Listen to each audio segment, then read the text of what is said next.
Let us talk. Give me your wigs. You don't know what to do with it. Give me your wig.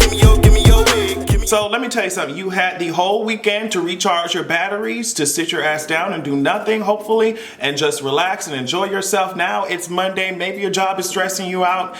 Maybe the time frame is stressing you out because you see that Friday is so far ahead. It seems like it's a long way out. But I'm here to make these days go by just a little bit quicker. Now, if you're not aware, the girls are signing up to patreon.com/AdrianExpression. And over there, you get to vote on content. And this Patreon topic video is no different than the other ones. I presented 3 topics over there, and the patrons who signed up for the highest tier get to vote on the topic that I'm going to be discussing today. Now, with these Patreon topic videos, it seems like, I don't know how y'all pick it, but it seems like y'all pick the ones that are definitely directly dragging me by my own edges. It's very interesting. I'm getting over here preaching to myself. But yeah, a lot of the topics have been really hitting close to home or directly on my house, that the target is on the home, with things that I've also been struggling with and dealing with. So that's why I love to do them, because I know that I'm struggling with them. There are a lot of other people who can relate. So this topic video is about being scared to embrace your full potential. Some of you may be thinking like, wow, that's kind of corny. It's kind of cliche. What do you mean by not embracing your full potential? How can someone be scared of success? Like, what does that even look like? Why would someone want to sit in premature stages of their career or life or whatever it is? I think that there are many reasons for that. I think one of the biggest issues could be being raised in a family or in a society that tells you that you're never going to be able to reach those capacities. You're never going to be able to reach your fullest potential. As much as I talk about how hard it was to grow up as a gay black kid, I didn't have a household that told me that I wasn't and never gonna be shit. You know what I mean? I didn't have a mother who told me, you stupid, you silly, you ain't never gonna be nothing. And I know that there are people who have lived in places, in families where that's what they're being told all the time. I could never imagine what that could have done, what that would have done to my self-esteem if I was only around people who told me that I ain't shit, that I ain't never gonna be smart, I ain't never gonna be able to read or no shit like that. I'm never going to be able to understand anything. I'm never gonna be nothing. I was thankfully surrounded by family who said, no, you're going to get, even if it was a little pushy, you know, they said, no, you're going to do this, you're going to go to school, because you're capable, you're able to do it, you're smart enough, you're more intelligent than you can even imagine, you can be anything that you want to be in this world. That's what I was told, you know. But if we're talking about greater society, I'm so glad that I had a family like that, because I have to now battle society who tells me that I can't do shit, I won't be shit, you know? I think that could be one reason why people are afraid to embrace their fullest potential, because they probably have never seen what the shit looks like before. Like, what is my fullest potential? I've never been told that I could reach it. It seems so unrealistic to me. So I think that's one reason. Another reason could be the added responsibility that success brings. Now, I think there's a difference between knowing that your personality can't handle, for example, huge levels of fame or huge levels of responsibility in certain jobs or certain positions or certain careers.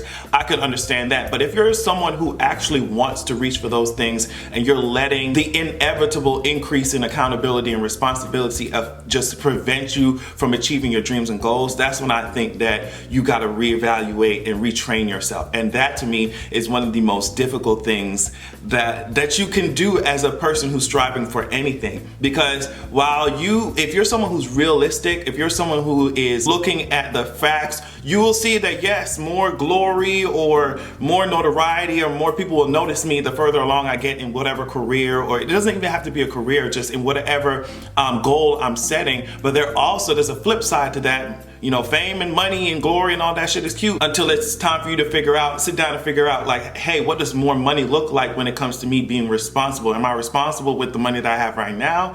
You know what I mean? What does more fame look like to me right now?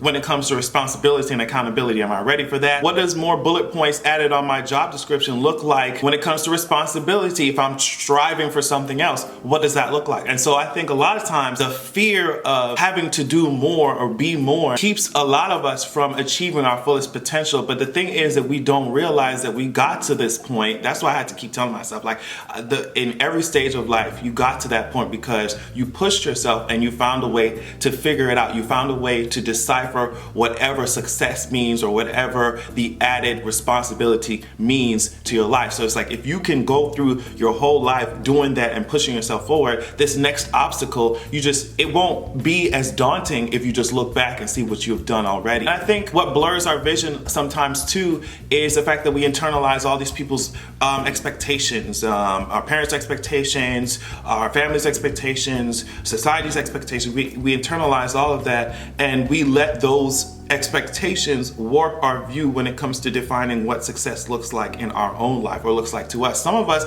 have been so I don't want to say brainwashed, but we've been so warped. We've been so affected by outside sources that we don't even have a definition of ourselves, that one that comes from ourselves. We don't have a definition of what success or potential looks like because it's so informed by outside voices and sources. And of course, I'm not saying, oh, just block out everybody, all your family hates you if you're not in that predicament, your parents don't care about you, just don't listen to what anybody has to say, fuck mentors. No, that's not what I'm saying at all. Like, I think you should listen to voices that care about you, but at the same time filter it through, okay, what do I want to do? How do I feel right now? And of course, you do what's best and healthiest for you, because sometimes we have to do shit that we don't want to do. But at the same time, don't forget your heart. Don't forget to pay attention to what your body and soul and mind is yearning for and reaching for. And this is the last topic I'll bring up, but I think, one of the reasons why we are scared of achieving or going for our fullest potential is because it's harder to fall from the top of the Empire State Building than to fall from a table. You know what I mean? So we kind of see, well, I know that sometimes I see the huge success as, like I said, an added responsibility, but it's also like, bitch, you better not fall, you better not fail. You done risen up so far and shit. Okay, make one wrong move if you want to, then we gonna be tumbling down this building. Whereas if you stayed closer to the ground or in a comfort zone, for example, the risk of failure wouldn't be, or doesn't seem to be as intense. But the way to work through that is first of all know that there is absolutely no way that you can avoid failure. I think that will take some of the fear away. And I had to do that with myself. Like, sis, you think you're perfect? Okay. So get that out of your mind. There's no way to avoid failure. And the second thing is in failure comes lessons. And then if you take the time to learn that shit, you will likely avoid that specific set of failures as you move on through your life, through your career, through whatever. The perfectionist in all of us maybe wants to avoid certain roads, certain pathways, even though at the end of that road, at the end of that pathway, it will be extremely rewarding, especially if no one's traveled that pathway before. So a lot of us may want to avoid those pathways because we see that the risk for failure is so high, especially the higher you get in whatever you define as success, the more intense the pressure feels to not fail. But you have to just give yourself the room and the space to fail, because there's no way that you can move forward. I'm literally laughing at myself on the inside because this is some of my fears. So I'm just like, oh, you over here preaching, but you trying to work through the process at the same time. But that's honesty, that's transparency. Nobody is perfect, and anybody who's getting up on these platforms acting like they are, that's someone you can't listen to or you shouldn't listen to. But yeah, there's no way you can avoid failure, so you might as well go through it, take from it the lessons that you need because they will be beneficial, and move forward. Ask for help if you need it. And keep going. It is better to fail on your own terms, on your own journey, than to take a path that you're uninspired by, because you're gonna fail anyway at things. To take a path that you hate or that you're uninspired by, that you have no business being in, your heart and soul does not want it, and failing on that road too. You know what I mean? So go for what you want. Shit, you only got one life. You only got one life. Go for what you want, make the mistakes, take that added responsibility, and fly. Fly, sis. Why walk around on the gravel when you can be soaring through the goddamn clouds? Get up, wake up. So on that note, I really hope you enjoyed this Patreon topic video.